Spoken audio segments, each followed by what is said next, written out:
Hello everybody. Hello. Well, welcome to the review of our blow-up awning. We don't know which blow-up awning it's going to be yet, but we've got a good idea, haven't we? Yeah. So why do we want a blow-up awning? Well, we're going on a long holiday in the summer. This summer we're going for 3 weeks, hopefully to France, and we're thinking that with 5 of us we might get a bit squashed in the camper, so we'd like to get an awning to give us a bit more space on our long holiday. Yeah, and we need to put the 5th seat somewhere when we stop to be able to put the bed downstairs out. Yeah, somewhere to keep the porta potty, the 5th seat, and for the kids to play in if it's raining or something like that. They've got more space. So here we are in Atwells in Gloucestershire, and we're looking at the awnings. They've got them all set up here, so you can actually go inside and have a look around and see all the different ones. And when we came, we thought we were going to go for the Vango Idris, which we'd looked at on the internet, but actually now we're here, we think we might change our minds and go for something a bit bigger. So I'll just go and show you the different ones, and you can see the difference.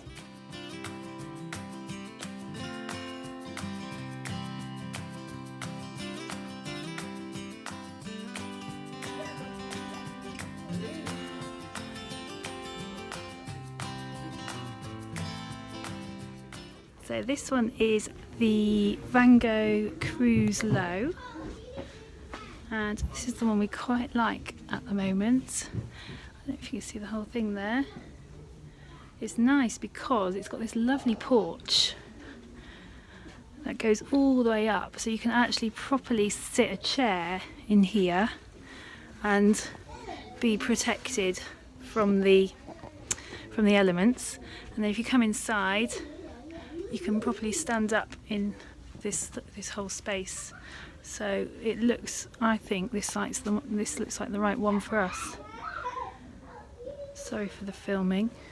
And then you go through the back here into the tunnel, which joins on to the van.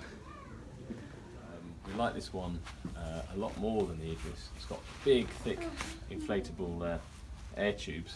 It's got a nice porch. The fabric on this one is nice and thick. This apparently is 420D. Don't really know what it means other than the thickness, but the Idris is only 70, which means if we're using it in hot country, like we're planning to, I think the thinner fabric will just let the heat through so much. So we've been told this is a lot better for that, a lot harder wearing, and you've also got a little curtain up here.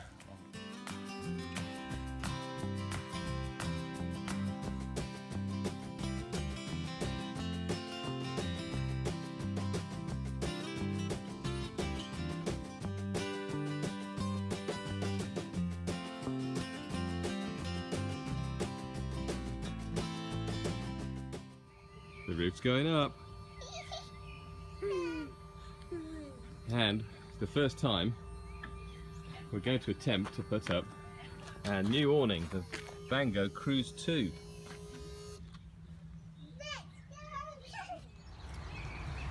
So we've got the awning, we've got the drive away kit, we've got some other bits and pieces as well that we bought, which is, so this is a mesh front panel, so that keeps the mozzies out the front.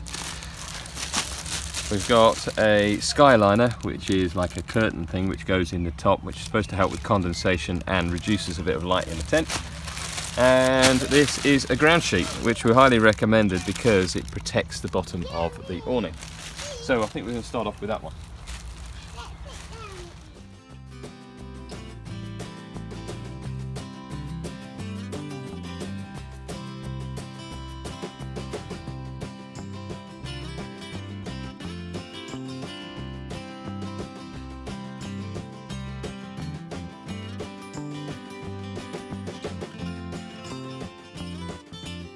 So Vango supply a nice little inline pressure gauge. We just read the instructions that said that the beams need to be about 7 psi, no more than 8. So they give you this, attach that inline, and then I've already plugged it into the rear tube, and we start pumping.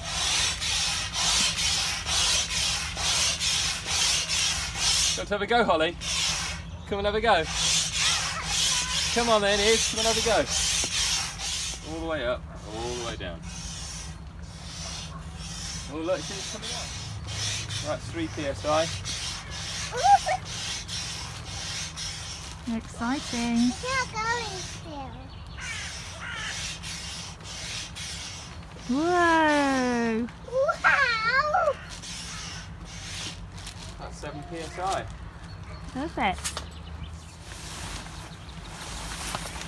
Hooray! Look at that. So it's coming along well. Joe's having a go now. So I'm just pumping up these internal beams. And these are going to go inside to hold the roof in place. So here we have the Vango Cruz II Awning all set up for the first time. And it was really quite easy, wasn't it? Wasn't bad. It's taken us about an hour. Yeah. But there again, we've got sort of interference with the kids. Yeah. And we also got the positioning slightly wrong, and we also got the ground sheets in the wrong position. Yeah, so we had a few little learning curves there of knowing where to put everything, but actually the main parts were pretty easy. I think you could probably put it together in a realistic pace when you know what you're doing, about half an hour, I would say. Yeah, which is not bad. And it's really, really nice. I'll just put my shoes on. Come inside, you see lovely little windows in the sky. This is the cross beam and our lovely view out to the lake. And it's getting on for tea time, so we better get cracking. Right, Izzy's doing a bit of filming now. And all I'm doing is threading the curtain onto the sky hut rail. I hope It's getting quite warm in here, isn't it? We're going to have to that'll open a make few. a difference to the heat. I'm sat here underneath this little window and I can definitely feel the difference. It's already feels cooler. Other features are, it's got a side door there, a window here, the just a curtain. Oh, that's a window there. I didn't realise that. So you can have that down and then, but it doesn't open, I don't think. So that's just a fixed side with a curtain. This, I think, mosquito net, and you can open it right up as a door. You've actually got a whole door And there. now we've opened up the side as well, so it's really lovely. I did see it go to the beach.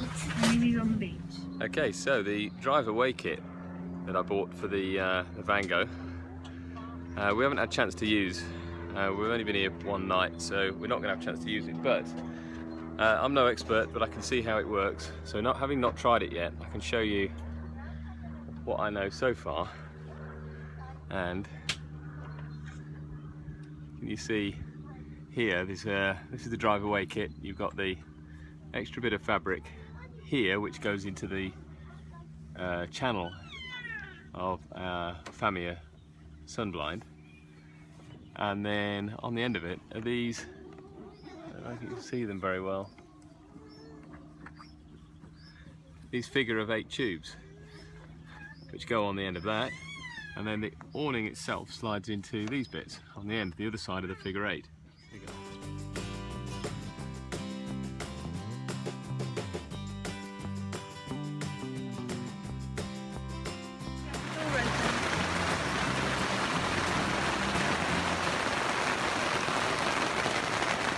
So it's absolutely tipping it down, and it's a good test for the awning. But obviously when you've got these connecting tunnels between the van and the awning, you're bound to get some leakage. And here it's coming in a little bit, but it's not really affecting us. This is only the connecting tunnel. It's dry in most places. It's really running down here. Yeah. It's going that side. Well, it was going in here like a puddle, but I just took it out. Obviously if it was really windy it might be a problem. But we had the door open there, so that's why it's... Yeah. But the connection between the car and the tent is brilliant. That's not leaking at all.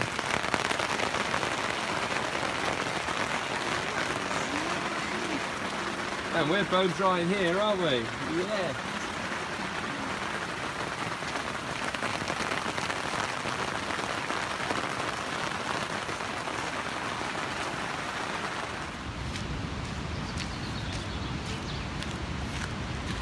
Here's the inflatable reinforcing poles that go inside.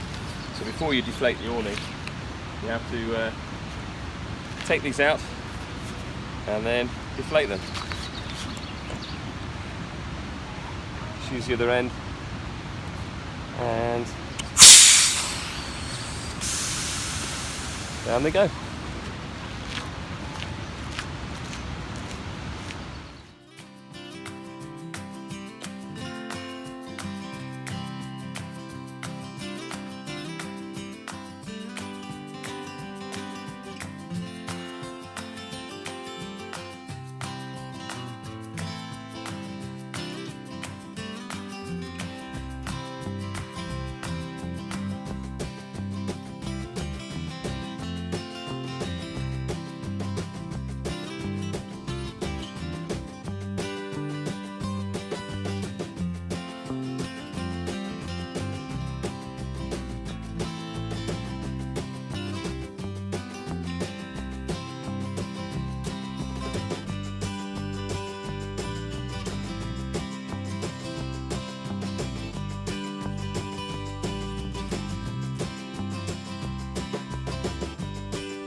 So we've used our Vango awning twice, so what do we think to it? Over to you, this is your idea to finish off this video with a kind of summary of what we think to it. No, but just the way you get in the van. Well, it's embarrassing, isn't it? Yes, it is. So, do we like it?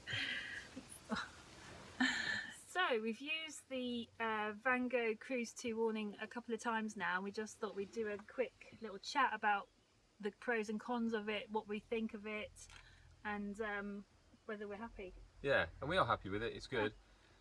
Starting off with the cons, it's big and heavy to store in the back of the van and also then at home. Yes. Takes up quite a lot of space in the boot. Yeah, we do get it in with everything, but it's quite noticeably heavy. But we did opt for a bigger awning, and so that's what you get. And then also the fact that it is bigger takes a bit more setting up. So maybe we should have gone for a smaller one after all, particularly if you're going to be moving on each day, because then we sort of put off, if it's only for one night, we're not going to bother putting it up. Yeah. One night is not worth it, but two, yeah. And with the kids, I mean, we had one rainy day when we last camped, and the awning came into its own then, because it was like a lounge. Yeah, it was brilliant then. We had the kids playing in it all afternoon. We've got a little blow-up sofa that we put in there, Yeah, and it was like being in a lounge. So I think, although it is bigger to store and transport, And set up. because there's 5 of us, we need that space when we get there. Yeah, build quality is good. It's very good. It's very, for the size of what it is, it's very relatively easy to set up, but it's not a 5-minute setup. It's more like a 30-minute setup, maybe a bit longer, depending on how. Yeah, I think if you haven't got kids, you'd set it up quicker. But usually, if you've got something like this, you might have kids. Yeah. I'm overall glad we bought it. Yeah. But it's not the only one on the market, or not the only choice out there, and we realise that. But for us, we're happy with it, aren't we? Yeah. So we're going to be testing it in the next few weeks. Going to France for 2.5 weeks. So watch out for those videos. Yeah, we're doing a tour of the Atlantic coast, Brittany, Nantes, La Rochelle, that kind of area. And then cutting across France on our way back to Italy, we're going to stay in a couple of chateau campsites. Yeah, so we'll see how that. We are looking forward to that, aren't we? Yeah. And on the first leg of our tour, we meet up with my parents, who've got a motorhome of their own. So we're going to be doing some sort of joint camping, and the kids can spend some time with the grandparents. That'd be nice, wouldn't it? Okay, see you in the next video. Bye bye.